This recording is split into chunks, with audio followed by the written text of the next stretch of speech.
Jadi pertama saya turut prihatin atas kondisi yang dialami oleh ibunya. Jadi kalau seseorang penderita kanker payudara sudah dilakukan pengobatan, tadi ada operasi, kemudian kemo juga radiasi, itu ada beberapa hal yang bisa mengakibatkan tangannya bengkak. Satu, itu adalah akibat kita waktu operasi kan diambil namanya kelenjar getah bening dari ketiak.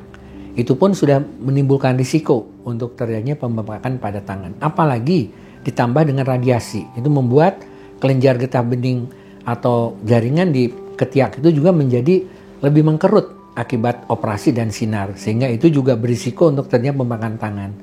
Nah, di samping itu, karena saya tidak tahu persis ini sudah berapa lama mulai dari tadi operasi sampai terjadinya bengkak.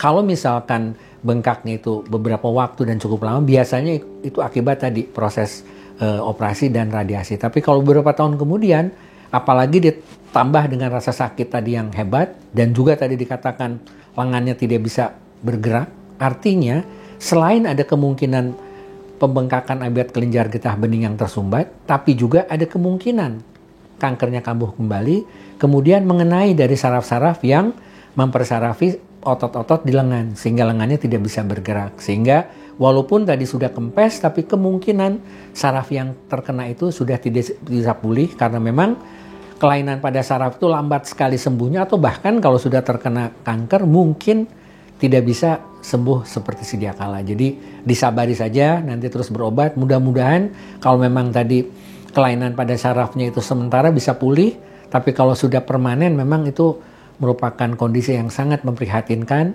Jadi mudah-mudahan ibu masih bisa bersabar dan terus untuk mau berobat.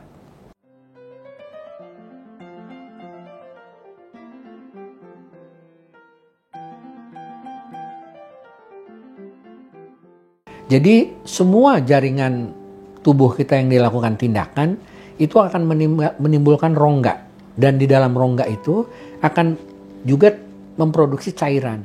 Nah, bila cairan itu memang hanya terkumpul karena misalkan lukanya sudah sembuh dengan baik, umumnya hanya mungkin pembengkakan. Tapi kalau tadi disebutkan ada titik-titik lubang, bisa keluar dari lubang tersebut. Nah, tapi yang harus dilihat apakah ini darah segar atau hanya cairan yang berwarna kemerahan. Jadi biasanya kalau tadi yang sampai seminggu sih biasanya bukan darah, tetapi cairan yang kita sebut cairan serum. Jadi tadi akibat timbulnya reaksi peradangan di sekitar luka yang memang itu normal terjadi. Nanti dalam beberapa minggu akan sembuh kembali. Mudah-mudahan cepat sembuh ya.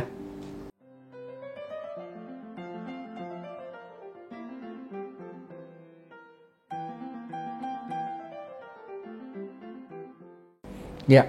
Terima kasih atas pertanyaannya. Jadi memang kalau operasi pengangkatan payudara itu adalah operasi yang besar.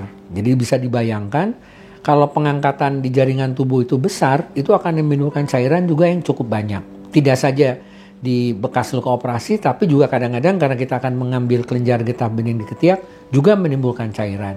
Biasanya setelah operasi kita akan pasang semacam pipa atau selang untuk mengeluarkan cairan. Nah, tapi kalau 2 minggu seringkali kita sudah cabut karena kita anggap sudah sedikit. Nah, tetapi kadang-kadang sisa cairan itu masih berproduksi.